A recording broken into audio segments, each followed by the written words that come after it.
All right. What is going on, everybody? Welcome back to the Serious Angler Podcast, and welcome back to another fantasy fishing preview show. Whole gang's here besides Mr. Boomer. Boomer, unfortunately, is not able to make it tonight. And unfortunately, we don't have his picks for this evening as well, but we'll make do for the next episode, let you guys know how he did. But other than that, we got the whole gang here. Fellas, what's going on? Yo. Lots of fishing. Yes. Yeah. Lots. For you guys. Up north, getting after it. Even Brennan's been on a bender too. I've been on a long bender. I went from Sturgeon Bay to the Mississippi River, and I literally just got off the water. So yeah, I was gonna say we're all looking a little red. Yeah, we're all a little tired, I think. Yeah. Too. So with that said, appreciate you guys hopping on here after a long Memorial Day weekend, and same to all the folks that are joining us here on the live stream. I'm sure some folks are either winding down for the evening or just getting started or are like half coherent watching this right now. So the comments section should be interesting today. But either way, thank you guys. I hope you guys had a great and safe Memorial Day weekend. Really fast, I just need to do a quick humble brag because today was awesome. But I caught the biggest bag of my life today. On Memorial Day. Yep. How big? 30 pounds, 12 ounces. They're 13 ounces. I keep mixing that up. 13 ounces. Freaking wild. Oh, yeah. That's good. Mega bag. Nice None that were spawning. They were all swim bait fish. Even cooler. That's right. How big was the swim bait? Only 6 inches. So it doesn't count. Yeah. Lame. That's why I said swim baits, not big swim baits. But either way, super fun day. Way more to come on that Andy and I will get into. It's this 2 weekend. PBs in 7 days. Is it 7 days? It's 7 days because Monday you caught that 614 on my boat last Monday. Oh, I thought it was 2 weeks. That's a good week for you, bud. I did break my largemouth PB today as well with a 7.4. Wow. Fun day. And it was cool. Fiance was with me the whole time, so it made it all the more special. Now I told her, now we have to get a boat. You have to come with me every time because if not, I'm going to suck. Just how it rolls.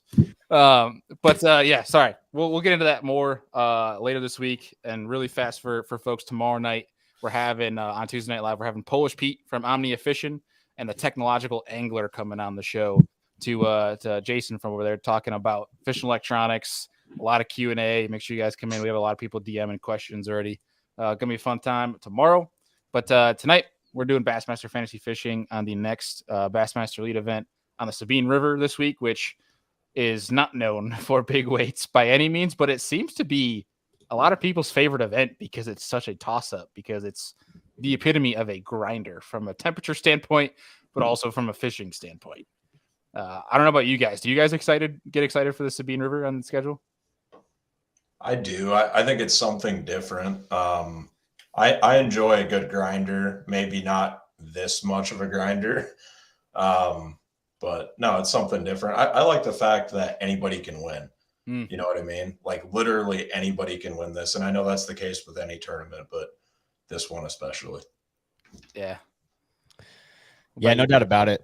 It's I don't know. I like it. I don't like it for some aspects. I guess from a tournament perspective, I just love tournament fishing. So it could be fishing for 12 inches or it could be fishing for 30 pounds. Obviously, there's a little more excitement and drama when they're really big ones. So you miss out on some of that. But in this, like you lose a 2-pounder, it's a big deal. So no, I think it'll be fun to watch. I kind of wish that maybe Bass would mix up some of these grinders because there's a lot of grinder places across the country. So it's like going to the same ones over and over. I'm not the biggest fan of, but other than that, man, yeah, these are fun things. Ones that are not putting 5 bass in a 90-degree live well. That also. It's kind of the whole thing. Oh, hey, before I forget too, Bassmaster or Business from the Bass Boat. Wow, it's been a long weekend. Tomorrow did not have a show this morning. It's going to go tomorrow morning. I'm finally doing a breakdown of all the contingency programs for boats as far as the a final breakdown on what my opinion the best boat contingency program there is out there. And that is a whole process and a whole hours behind a spreadsheet to kind of get that decision. So if anyone's interested in a boat and fishes a bunch of tournaments, pay attention because you get my thoughts on which boat brand has the most or the best contingency program. Yeah, if you're into tournament fishing, I feel like this episode specifically is a no-brainer. Just to at least keep in top of mind. Not saying it should heavily influence your boat decision, but like it should be in the conversation. Am I correct, Deacon? Yeah, man. I mean, like I would venture to say, unless you're getting paid a serious or you're getting a serious discount on a boat, the contingency side of it matters more so than probably what any boat sponsor is going to pay you. So if you're going to buy a new boat or a newish boat. Right. There's some, not to go too deep in this, but there's some interesting contingency programs, not just from boating wise, but like, I mean, Costa's got one. There's Black Rifle. Like there's getting some cool ones, like non-endemics too. Things you didn't even think about, where now you could just be like, might be able to make your freaking same as much as if you win at some point down the road, as much as you will in contingencies if you got the right brands mixed in. But yeah, super cool. Be sure to check that out. Obviously on socials, guys. Once that drops, we'll post that out there. But boys, before we get into Sabine, we had a show with the champ from Lay Lake, Mr. Will Davis Jr. Great show. Highly encourage you guys to go check that out. That was good. But any takeaways from Lay Lake? I picked Will, so that was nice. I think we all picked Will. Okay. I think it kind of evened out. Right. Damn it. I think, I think the elephant in the room is Brandon Polinick in the drama that happened with him. That was a whole deal. It was it was really fun to watch the final day. I was actually around watching the final day on that one. So it was cool to see. Really, it was a 3-horse race at the end. It was Polinick, it was Christie, and it was Will Davis. And in my opinion, like it was as close as it could have been because you watched Jason Christie lose an absolute giant. You watched Polinick have penalty. And I think he lost a fish during that final day. And then Will Davis didn't have one. And then in the last 30 minutes off of camera caught a big one, that really ultimately gave him the win. So really close finish. And so it was a fun one. That was one of those, like you're saying, that could be similar to this, right? Where it makes it fun to watch the final day because there's a couple guys that have a chance. There's not really a key, front runner. Yeah. A couple things on that. First of all, the Jason Christie fish. I saw a bunch of people saying, he should have lipped it, like not boat flip it. And I'm sure that's probably going to be, and well, knowing Jason, he's probably like, there was nothing I could do. I mean, you should flip frogfish. But like, that's something that'll eat at an angler's mind when there is no right answer for that. I mean, in most cases, you have to flip that fish. Dude, I couldn't imagine that gut wrenching feeling. Like, which just sucked because he got it all the way through those pads, super long cast when it bit, and he had it all the way to the boat, man. And he was on like a wild size class, dude. Dude, that was insane. And like, man, and he had lost when he had that really big bag. I forgot what his day 3 or whatever that giant bag he had. He lost another like 6 that he went back and fished for. Like the next day, like he would have had even a bigger bag that day. Good Lord. He lost it twice. I think it was on a bed. Say he lost it twice. Well, that leads my other point. The bed fishing. We talked to Will Davis how he used a suspending jerkbait for bedding fish. And when I heard that in the episode, I was like, it's something that I've done before, and it works. Like you have to be really careful in a tournament situation, obviously, but it flat out works. Dude, I feel like I heard about it done before. I never it never came back to my mind till he said it again. And I went out the next day and I found spawning largemouth and I threw a jerkbait at it and it ate it. I'm like, it's like, this is awesome. Well, that stuff works. But my last point was Polinick, he had a dead fish penalty, right? Or was that the open? I'm trying to remember which one it was. Oh, no, it was this one, man. So, wow. That has to really hurt. No, like he would have won. Like that hurts bad. Yeah. Like, wow. Yeah, bad deal. And that that sucked. Good grief. I think it was 2 over the 4 days. I'm not 100% sure. But he had 2. I'm not 100% sure on that, but I thought that's what someone sent me the article and I read it briefly. But at a place like that where you're not going to make up that deficit with 1 or 2 fish, that's huge. It's not like a Jason or something. Yeah. That's painful. Those dang Skeeter live wells, man. I'm just kidding. I don't know ideas. Yeah, who knows? I mean, who, like with BP in his brain, he's analyzing that probably way too much, but he's definitely being critical of it. Right. You can bet he is. But yeah, Andy, to your point, unless you're Jason Christie, you catch a 9-4, which I'll bring back up here in a second when we go through points. But Deacon, you want to start us off in points? How you did at Lay? Yes. 1 second here. Okay. Lay Lake. I had regular fantasy fishing. I only had 985 points. We had Matt Erie finished 23rd, bucket A. Can't complain too much about that, although he dropped off because day one he was on 3rd. And I was fired up, and then kind of just went downhill from there. Joey Cifuentes, he ended up in 21st. G-Man, that one really hurt me because I remember going back and forth between G-Man and Jason Christie. And so 2 grinders, and I was like, I picked the wrong one in that case. 80th, and then Wes Logan, 86th. Come on, Wes. Then Will Davis in bucket E. Poor guy. Yeah. I was very, very shocked by Wes not being up there. I think we all were. Yeah. I think he was, to be honest. Yeah. But yeah, very interesting. Brandon, what about you? I had 1,026 points, which for my team is a pretty decent showing. I had David Gaston, 35th, Brock Mosley, 61st. I had Seth Fighter in 10th. I too had Wes Logan, 86th, and then I had Will Davis as well. Don't call it a comeback. Yeah. Comeback time, Brendan. That's right. We're coming back. You got 4 events left. It could happen. It is tight. It's going to happen. Andy, what about you? All right. I had, let me pull up my team here real fast. I apologize. I had 1,220 points. And my team was Canterbury, Robertson, Jason Christie, Wes Logan, and Will Davis. Heck yeah. Yo.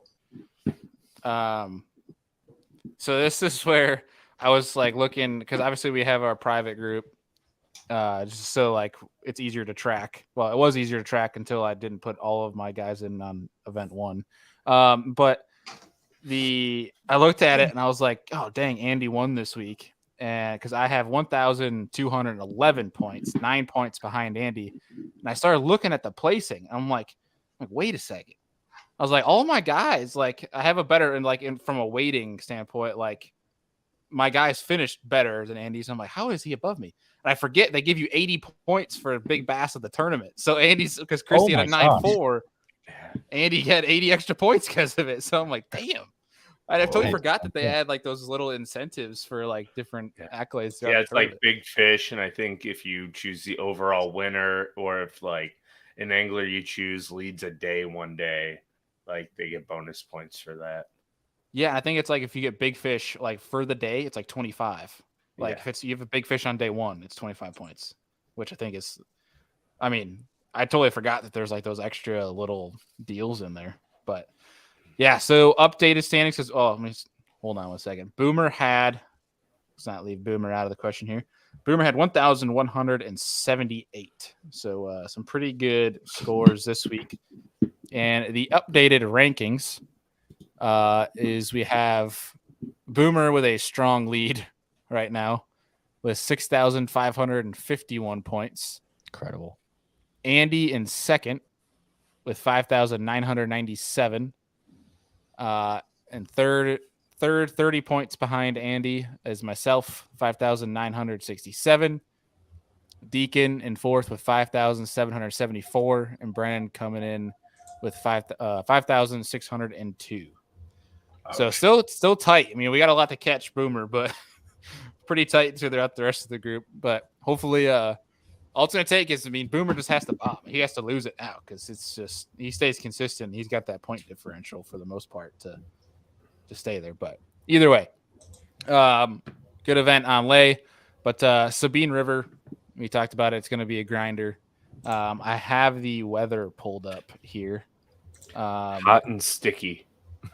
Yeah, probably. Being that it's Memorial Day and there's a bunch of, obviously down there, it's probably miserable. I mean, we've been it's relatively hot here. I can't imagine how it is down there. So we didn't get West Logan on tonight. I wasn't going to try to pry them for Memorial Day weekend. But let me see if I can share screen the weather here for Orange, Texas. You guys see that screen? Yes, sir. Okay. Let's see. We have tomorrow 87 thunderstorms, Wednesday 89. Day one of the tournament, a whopping 90 and mostly sunny. Winds stay the same throughout the weekend. Well, switches from southeast to northeast, but so small that it's not a big change. But stays predominantly 90 degrees, 89 degrees throughout the entirety of the event. So pretty on par for a Sabine event. Before we get into our picks, do you guys have any predictions? Anything that's completely oddball or maybe different from recent years on Sabine? I think it's going to be the same as it has been historically. It's going to come down to having kind of that magical spot. You know, there might be patterns, like there will be patterns to follow to find fish, but the big ones are going to come from like very specific areas. I think there's going to be some long runs as well, just like last year and times in the past. I think it's going to be the same old Sabine. Are they going out of the same place? I assume. I think but so. I don't know. Okay. I believe you can get into like the Trinity River system is what Lee Livesey has done in the years past. Made an extra long run to a completely different body of water. Right. There's some like intercoastal canals and all sorts of crazy stuff you can follow. When was the last event there other than in 2021? Was it Hackney got a win there? Is that correct? I think it was Hack. Was that 19? 18? I don't know exactly. Let's see. It 2018. Okay. 18 was with Hackney. Got it. The one thing I hate about the Sabine and what would make it so much better is that dang Louisiana private water rule. Yeah. Where if it's private, you can't fish it. Or like not. Sorry. Obviously that's obvious. If it's private, you can't fish it. You can own water.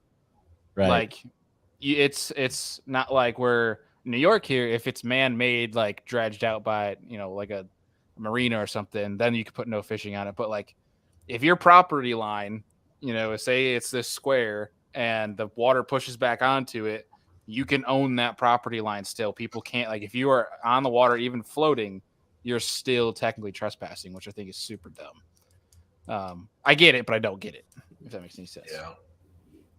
Because, I mean, I guess you could still buy plots of land that are public down there. People are owning it, and it's like taking up so much good water, which is brutal. But it makes like a nightmare for some guys. Like I think we were talking to Hamner about that. And he's just like, yeah, he goes, I just put a blindfold on when I look at the weeds. He's like, I don't even mess with it. Because, I mean, to try to fact check yourself has to be such a nightmare from a private versus public standpoint. Right. Yeah. But yeah, I think in this event, I don't think it's going to be anything different than we've seen in recent years. I think the only thing I'm curious about is like the guys like Takuito pulling out some wild Japanese technique. Yeah. Something that we haven't seen before to catch, like, because we saw him put on a clinic the last time with super light line, doing something that was almost like, why would you be doing that on the Sabine? Like, what made you think to do that type of deal? I'm more excited to see that, I think, than anything else. I agree. That's exactly what I was going to say. I'm curious to see like how many of these Japanese anglers occupy like the top 20 with spinning rods. Yeah. Yeah. I mean, like, so that's when I was doing some just research from previous years, right? Like you look at, so for instance, in the 2021 tournament, you had Takuito finish third. You had Miyazaki finish 14th. And let's look in 18. You had Shin Fukai in 9th, back when he was on the elites. And you have, yeah, that's about it. But I mean, still, like that's just not someone in my head that I would think. It just shows the versatility of Japanese anglers. Yeah. In his world, and just like you said, something goofy, fishing shallow. This would be the time to pick all of them and drain the lake. Yeah. You can trust them right now.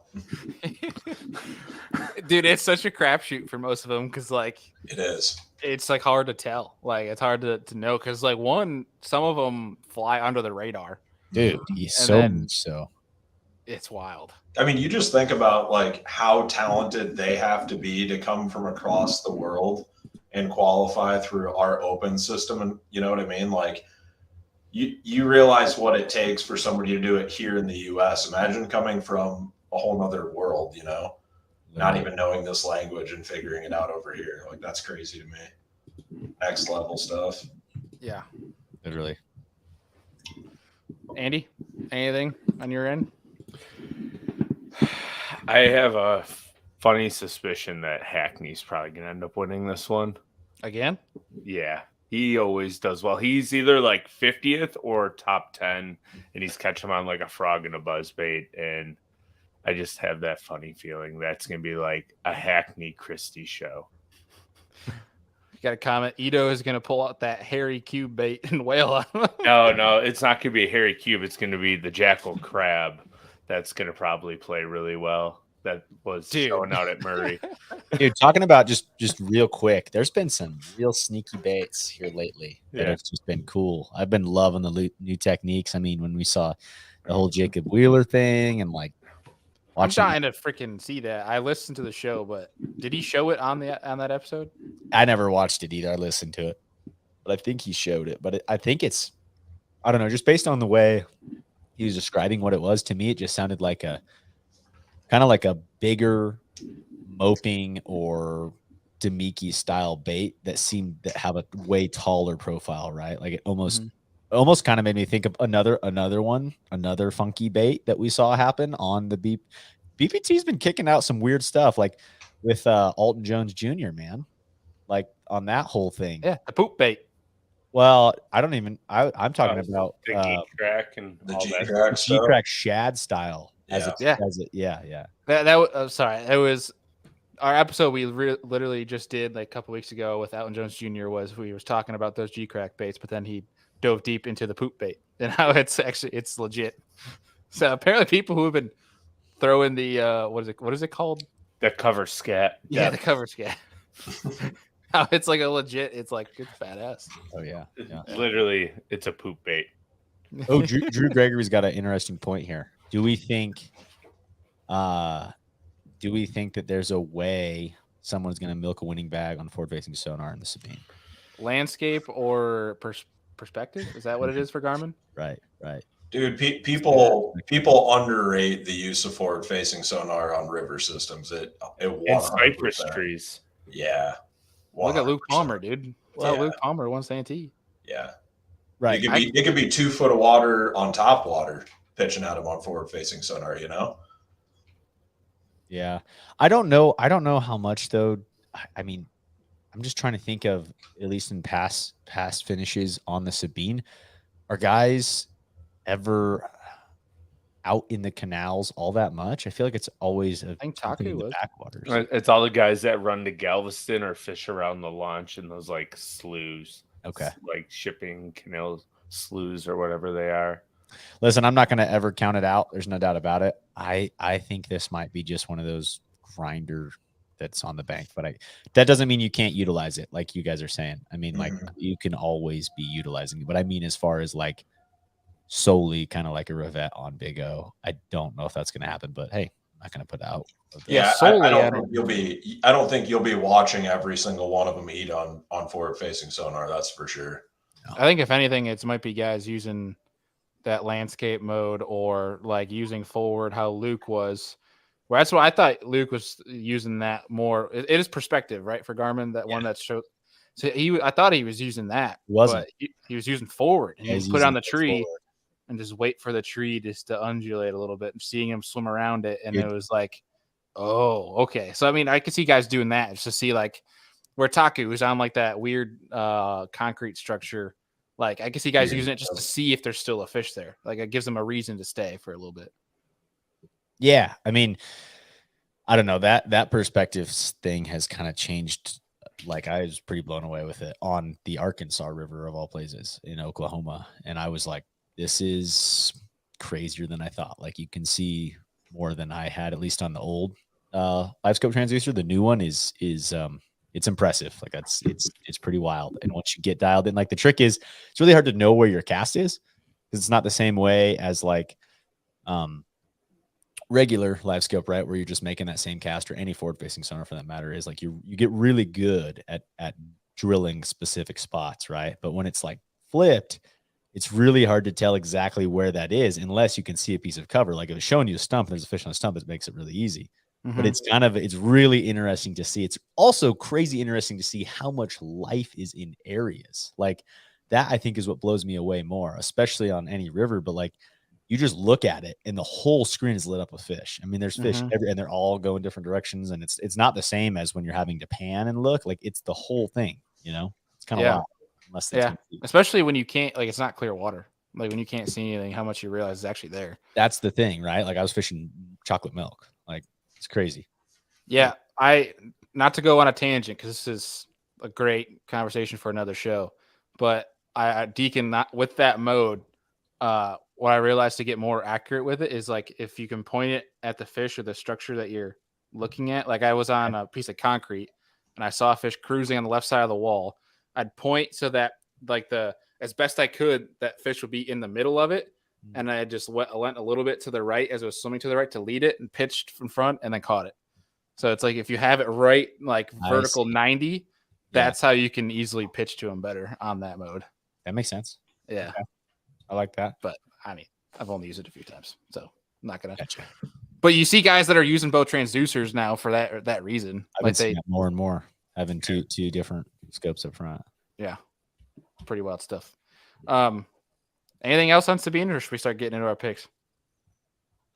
I'm just looking forward to a lot of flipping, watching everyone fish the same 3 canals, it seems like, and somebody doing something different, like Keith Poche and Jason Christie, probably way away from everyone else, throwing spinner baits and river current along trees and stuff. Like, it's really a diverse event, and it'll be fun to watch.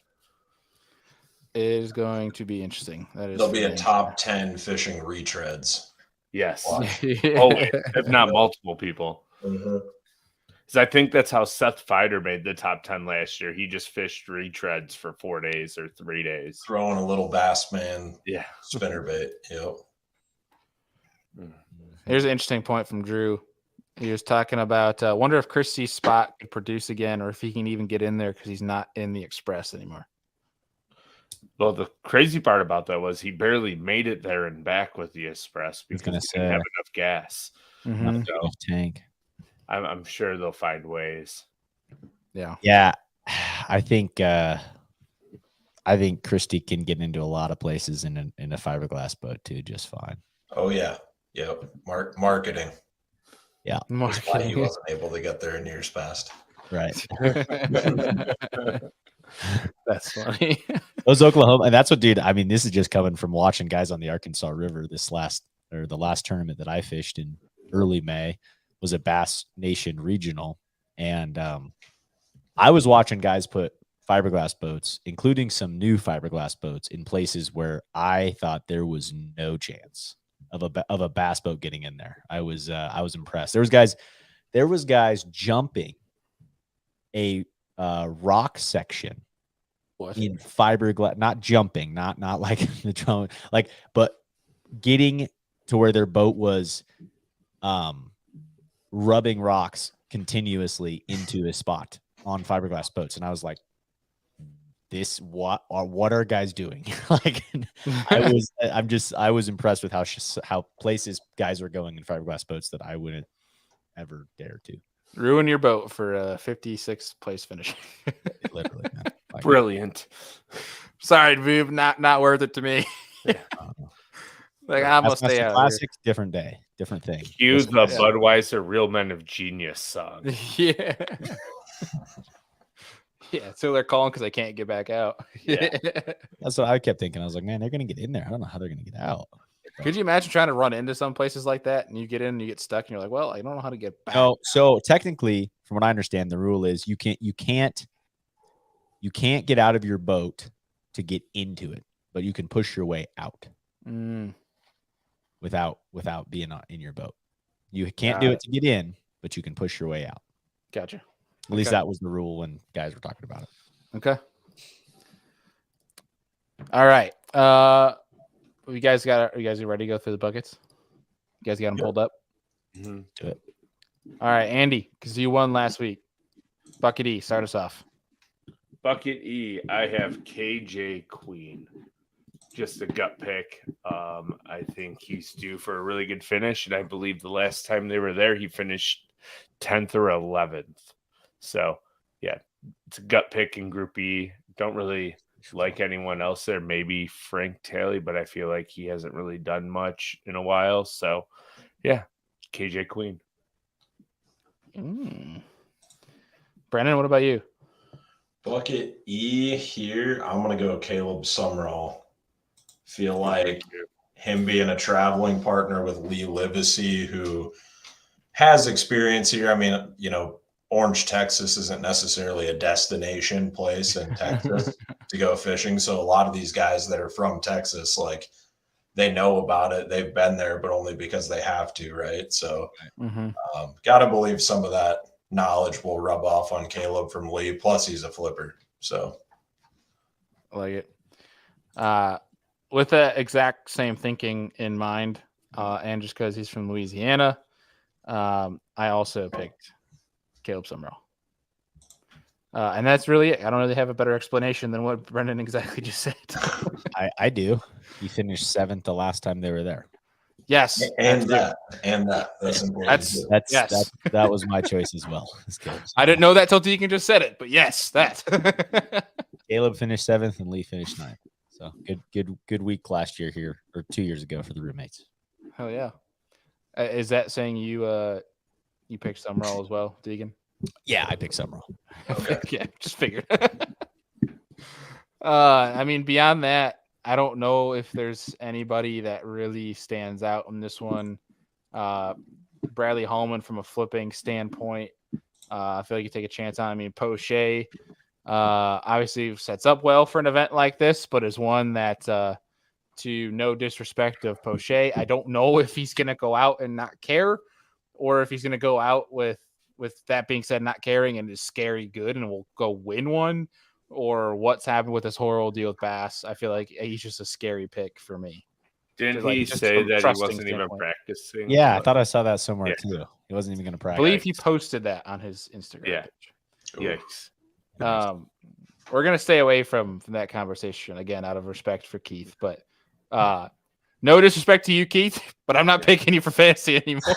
Yeah. Sorry, man. I just need to make sure you're going to be fishing the events. Oh, man. But yeah, I that's the only thing that scares me about Poche. But beyond that, there's nothing that really stands out in Bucket E. But Group D, Andy. Group D, I have Jason Williamson. Another thing. He kind of shows up randomly on like Tidal, weird, funky with river events. I feel like he's done good at Sabine in the past. I know he's done good at Winyah Bay, which kind of fishes very similar, even though it's closer to his home. Just grinder. It's a grinder event. He's probably going to get in some community hole and flip in the line of Congo boats, but it's going to be fun to watch. So went Jason Williamson. Interesting pick, Andy. I like it. Brandon, what about you? This one was tough. I ended up going with Taku. I can't imagine I can't see him not doing well with a spinning rod locked in his hand, finding a way to get just bigger than average bites and working for him. But that said, another one that I really liked was Jake Whitaker here for the exact same reasons. He's low key. I don't know, low key is the right word, but really good finesse angler as well. But going Taku.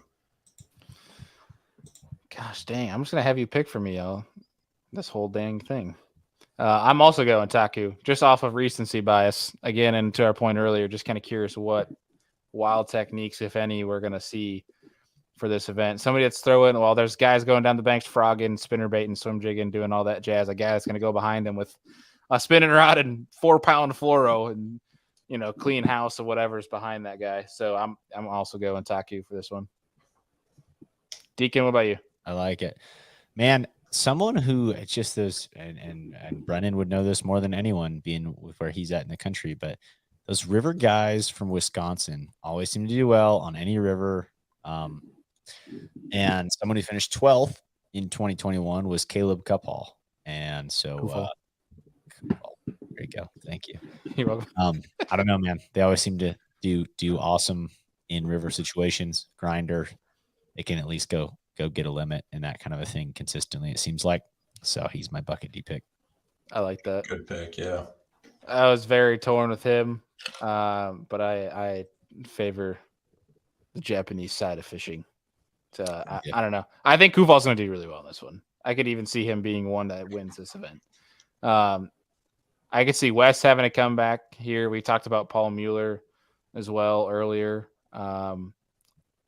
I can see Brian New doing well in this event. I could even see, for whatever reason, Strassner stands out to me too. I can't put a finger. Maybe it's just a Coosa River deal, but I feel like Strassner is one. A lot of folks are saying in the comments, Matt Herron. Some decent picks that I don't know if I'd have confidence in, but I could, like, if they did well, but yeah, that would make sense to me. So yeah, definitely some good options in this bucket. All right, Andy, Group C. It's I'm gonna go with Scott Martin in Group C. I think he would have made a top 10 the last time they were there, but he lost a couple key fish. Hopefully he leaves the trocars in the boat and ties something else on. Ooh. And I'm going with Scott Martin. I knew Brendan was gonna do that or something along those lines, but go ahead. I remember watching like his recap of the event, and he dumped quite a few big fish. And I know he was fishing pretty close to the ramp, so he was fishing areas to maximize his fishing time. And I could see him doing something very similar. And hopefully he just gets all the big bites in the boat for a good finish. Sorry, Brennan. I gotta take back some of the crap we were talking on Trocar last time, just because at the Delta this year, I ran out of 4/0 heavy hooks because I was having issues with another brand that were bending out. Not the tip was bending, not like rolling on the hook set of bedfish, like at, real close 20-pound heavy rod. And so I landed 3 or 4 of the fish I weighed in on a Trocar, and it was all fine. There you go. Interesting. It was an EWG, and they didn't have much time. Once they were hooked, they were coming to the boat quick. So, yeah, there you go. There you go. Beautiful. Andy, are you sure you're picking for the Sabine? You have some weird. I know. I was thinking the same thing. Like, Andy is wild carded all of these right now. Yeah, I'm not. Are you sure it was Sabine that you were picking? You're on St. Clair, bud. I know. It's the Sabine River. It's a wild card. Whoever you pick, a guy could win the event and finish 97th the next time they go. It doesn't really matter. Very it's just kind of throw a dart and have a good reason why at this point, in my opinion. Or not, or just don't have a good reason why. We're throwing a dart. We're throwing darts. Viewers are gaining confidence so fast right now. Yeah. My next 2 picks will make a lot more sense, okay? Like, we'll see about that. Yeah. Bernie For Schultz and Chris Elding. Probably. Yeah. For folks that are either listening or watching this, the Sabine River, to Andy's point, you literally could just blindly go through these and pick people and probably still have a great event because it is very random. Yeah. There's a few obviously that are solid sticks for this one, but I think it's a mentality thing more than anything. It's finding anglers that have that mentality. I can see it. The grinder mentality, that is. For sure. But Brennan, what do you got for Group C? C, I went Brock Mosley here. Mississippi guy. He's a flipper. Yeah, he is chalk, but I need chalk in my life right now, given the state of my team. So we're going to take him. 27.7% pick. So, yeah, he's pretty utilized, but I think he's going to do well. I can see it. He's probably going to run to Houston again. and give himself 2 hours to fish. Say, I tell you could one thing never about do the that northern without guys, they Google. aren't going to care about a long run. He waves. Mm-hmm. For this bucket, I was very tempted to pick Brandon Lester, just from how this place shapes up, how he likes to fish.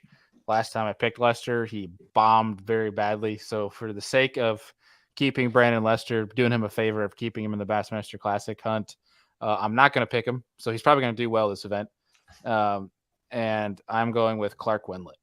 I'm going to go a guy that's from Texas, throw a spinnerbait, kind of junk it up a little bit. I was very tempted to go with Swindle. But this one, I just got a feeling about Clark Wendlandt just from a home state, that type of deal. He's been here, obviously, with so much experience.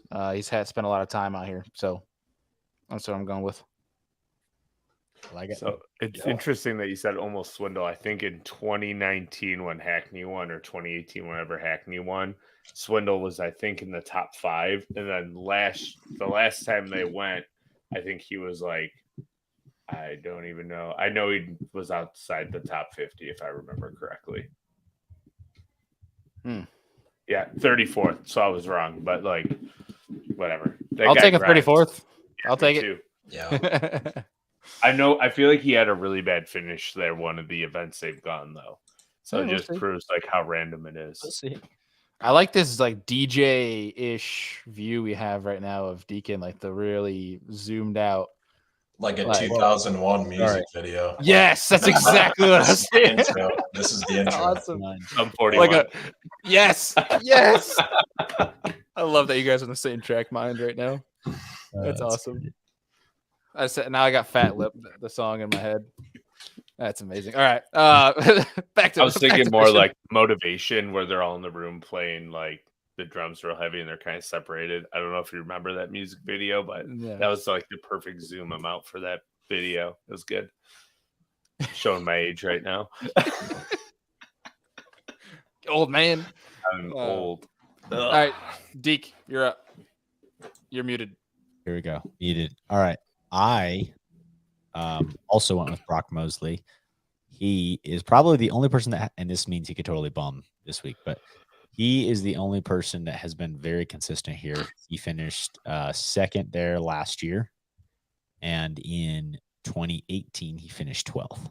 So 2 phenomenal finishes, and he's from Mississippi, man. But just seems to do well in grinders, and so he's my bucket C pick. Heck yeah. Mhm. All right. Group B, we're flying through these without Boomer.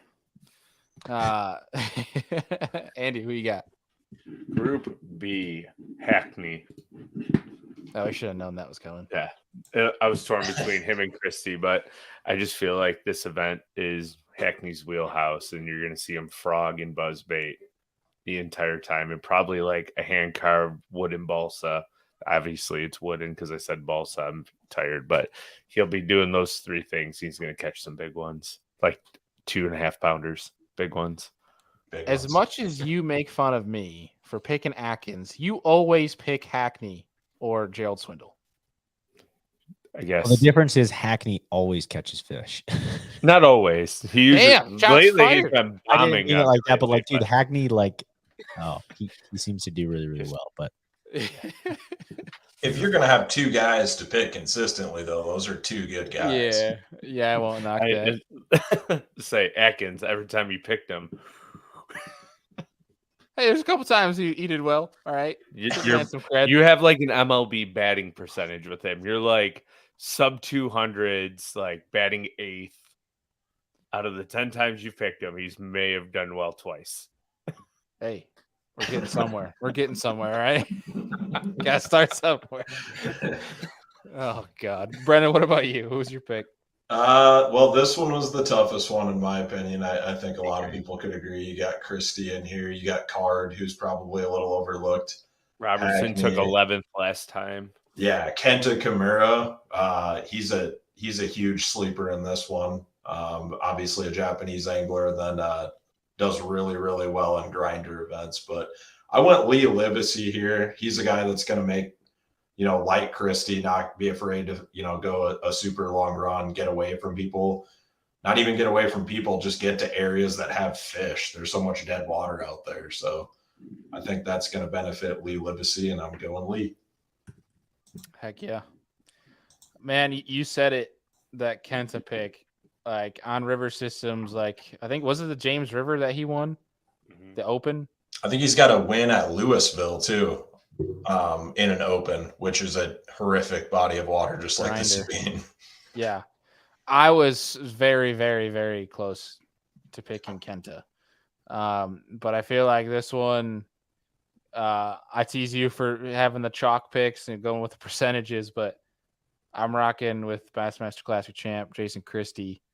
Just on this one, the way he won it last time and just the way it sets up, I feel like it's going to be hard to bet against him not having a great finish this one. So I'm rocking with Jason Christie on this one. I think the reason's pretty self-explanatory. I think he's going to run out of gas just a little bit too soon because he doesn't have an express anymore. Deacon, what about you? Man, this was like the one you probably shouldn't go dark horse in because of the hammers in bucket B. Like, I mean, you look at Christie, Hackney, like there's a bunch of guys in here that not only have done well here in the past, but just seem to do really well in tough tournaments on rivers. But I also got to get a little Japanese flair in there at this point because everyone else kind of is. And Kyoya Fujita. Kyoto? I don't know. There's no T. Kyoya. But man, again, super low percentage pick. Looks like Team South Florida Fishing, same way. But you look at his two. I mean, first of all, he's had a really, really good rookie season in the Elite Series, and he qualified from the Northern Opens, just not really doing any of this stuff. And maybe he had in the past, but not any great finishes in these places like Seminole and Murray, doing some like mixing it up and doing some stuff shallow. And so I think gonna go catch 2-pounders, some weird bait, and it's gonna be great to watch. So I think I agree with everyone on here saying that there's gonna be some Japanese flair to this tournament on grinders, and so it'll be cool to see which kind of Japanese anglers seem to crack the code. I'm so intrigued, man. I love that pick too. People were joking earlier about that dang cube, but I mean, watch him catch it out again. I'm telling you, it's going to be the crab this time. The crab? 100% going to be the crab. Should we make side bets on if the crab's going to play? I feel like the crab should play here. So the crab's going to play. Yeah. All right. Free rigged crabs. Free rigged crabs. Free crabs for everybody. Crab pots catching largemouth. Yeah. All right. Group A. Brennan. Not Brennan. This one was tough, and I actually just changed my pick. This one was really tough. I think for me, I had to switch to Paul and Nick. None of these names, no offense to any of these anglers, other than maybe John Cox, a handful of these stand out. But I just think experience here is what I'm relying on, and I'm going to go Brandon Polinick. Also, it's just Polinick. He's adaptable. He's phenomenal. I'm going Brandon Polinick. Yeah, I don't think BP ever needs an explanation for fantasy fishing. Yeah, exactly. Well said. Yeah, I feel like you should be like BP. Move on. That's how you summarize that. Yeah. I think like a BP or Christie or guys like that don't ever have like a sneaky pick to their name anymore. Like they're just guys that are like, oh, okay. Yeah, makes sense. But Andy, what about you? John Cox. God, I that is who I switched from. Yeah. Well, that's who I'm picking. I told you my A and B's would make way more sense. All right. Like I'm like Fair grinders enough. To guys that should do well, hopefully. Yeah, I mean, this was an easy fantasy fishing show for me because you guys went in front of me and had great explanations, but I don't have to pick anything. I'm also going with John Cox just because, like, I mean, we all know it's literally Cox with a wacky rig, a swim jig. It's probably the only thing he's going to have on the deck of his boat, maybe a frog, and he's just going to go to work. And he's going to do what John Cox does. Get back in that skinny stuff, some Keith Poche type deals. and catch them up. Deacon, what about you? Man, dude, I don't know how you guys haven't picked Rivette yet. Yeah. He's third in AOI. He had a great tournament there last year. He's fishing off the chain. Man, This dude did his research. Yeah. Roommate of Brock Mosley as well. Didn't know that. Brock Mosley's got a second here. David Wilder. That's what I was laughing about. I mean, he either knows him or this man did like straight up research. He said Tyler Rivette likes his river. His girlfriend is even from Orange. Likes this river. I don't know, man. I don't know if anybody likes that river. Say who likes Sabine besides Christy the day after he won. Right. That's about it. Yeah. But is that who your pick is then, Deke? Yeah, man. No doubt about it. He finished 17th last year there, and or 2021, and he's just a hammer. It seems like on Tough Fisheries, and he's fishing so good. It's kind of a hard to bet against him. I know it's bucket A, but I think it's a safer bet. Yeah, fishing confident too. That's a good pick. Yeah, I like it. All right, what do you guys got for weight for the event? I'm coming in at 40 pounds, 8 ounces. 48. I got 41.7 here. 42.10. Going a little more. I'm going 45 1 ounce. 45 1. Oh, okay. All right. 2018 has better bags here in June. I don't know if that means anything. Yeah. They're going to be catching them, according to you, huh? Dude, it took 48 in 2018 in June. Jeez. 48.5 with Hackney. Jared Swindle had 43.11 behind him. So maybe that's a little high, but we'll see. I guess we shall find out. What do you guys think? Let's hear it down in the comments too. But what do you guys think? Big Bass of the event. It's always like a 5 to 6.5 pounder, so that'll probably be right where it falls. I was going to say, I think Mueller caught a 6 and some change on a square bill last year on some riprap. I think that was big fish. I believe it was over 6. So something in that ballpark. I'm going to say a low 6. Are we thinking, are we sure it was him here? I thought that was on that spotted bass place and he got that big one cranking. You know what I'm talking about? It was in Alabama. I don't think so. I think it was here. It's on Bassmaster's bumper on an intro. Look at the size. Oh, that was Neely Henry. Yeah, but he caught big bass in Neely Henry too, right? Mark Frazier caught the big one last time they were here. Okay, disregard everything that I said. My bad. Was it like the video clip? He's like, well, would you look at that bass or something like that? Look at the size of that bass. Look at that size, yeah. Neely Henry, I believe. Yeah, when he had that big one there. When he took second to Wes. Mm-hmm.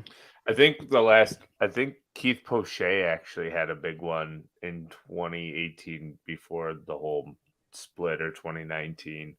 I think he caught a big one on a spinnerbait, like running way up below. What's the river that dumps in? Is it Conroe that dumps into the Sabine, or is it Toledo Bend? Toledo Bend.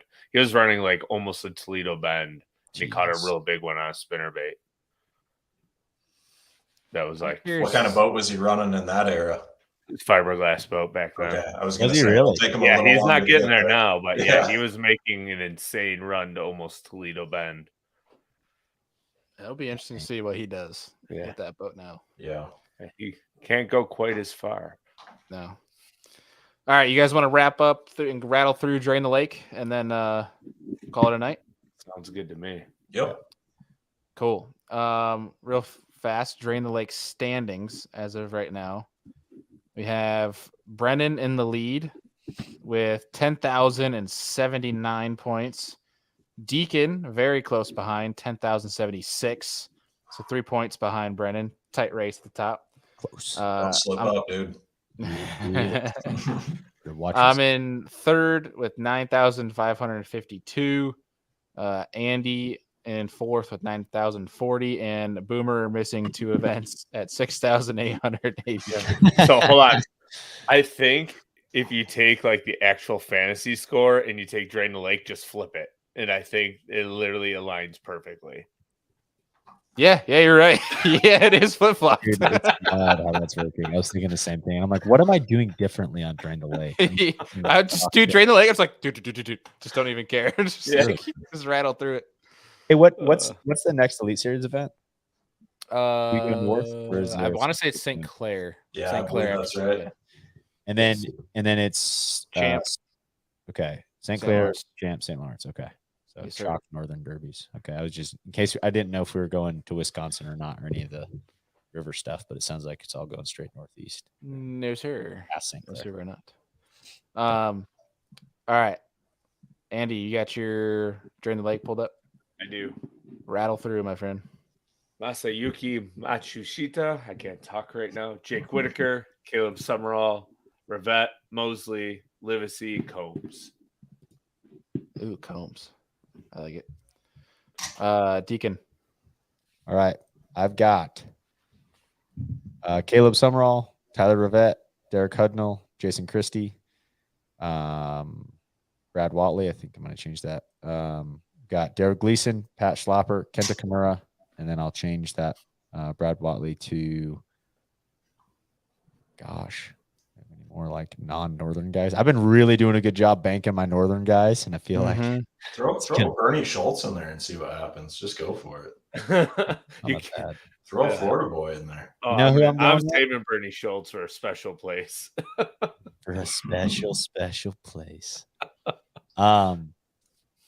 I think I'm gonna go Joseph Webster, man, Alabama guy. I don't know. All right. I like it. I have Jason Christie, Daryl Gleason, Bill Lowen, Keith Pochet, Tyler Rivette, Caleb Summerall, Gerald Swindle, and Brad Watley. Brandon, what you got? Round us out. Here we go. Jason Christie, Gerald Swindle, Lee Livesey, Bradley Hallman, Caleb Summerall, Frank Talley, Jake Whitaker, Logan Latuso. I can see Latuso having a good event Yeah, too. Latuso, yeah, that was kind of, we didn't Yeah. have him anywhere. I like that. I like that pick. Spicy. All right, boys. Anything else for Sabine? Can't wait to watch him catch a bunch of rats. I've got another wedding this weekend. I'm in Minnesota. Oof. So it's been an absolute wedding grind. And the nice thing is I'm traveling there Friday.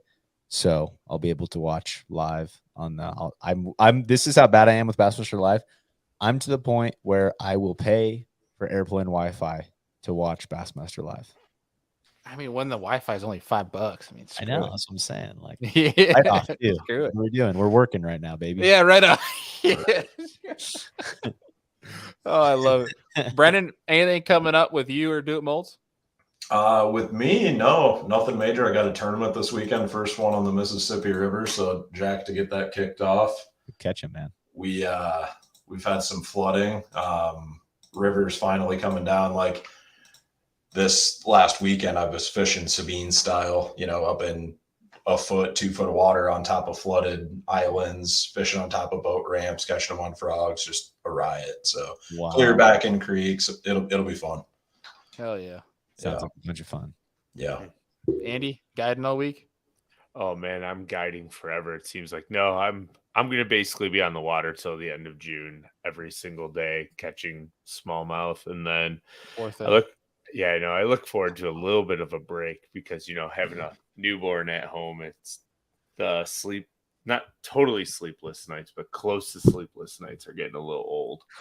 So yeah, I will say, as much as we tease you for being exhausted, being on the water every day, it is like literally exhausting. And I'm sure you're ready for a day home with the new baby. So yeah. Well, yeah, I was gonna say it's exhausting to be on the water. That's a whole thing. But then to tie in not getting sleep at night, that makes it 10 times harder. You know what the worst part about it is too? Like as fishermen, we hope for like variable winds, right? Not like flat calm and not like blowing. For about 3 weeks straight, it has been glass calm on Erie, so it's been absolute work. Like I'm literally on the trolling motor the entire time, scoping around. I feel like I'm becoming like the Notre Dame of like the humpback of Notre Dame. Just like looking over the whole time trying to find these dang things. But when you can find them, they bite. But yeah, it's been fun. Yeah. You'll be all right. Yeah, You'll figure it out. I just gotta start stretching more. Kyle Schmidt, no problem, dude. Just go rewind it on the YouTube or on the podcast. You'll get all the action. Heck yeah. Yeah, for folks that if it's hard to watch the whole hour long fantasy fishing and you guys are on YouTube, don't forget we have the MP3 platform anywhere you guys can get podcasts, whether it's Apple, Spotify, all that jazz. You can listen to us over there. That way you don't have to see our ugly mugs and my horrible mustache. You can listen to us instead. But folks, appreciate all you guys joining, fellas. It was always a pleasure. Hope you guys had a great weekend, and looking forward to Sabine. Peace.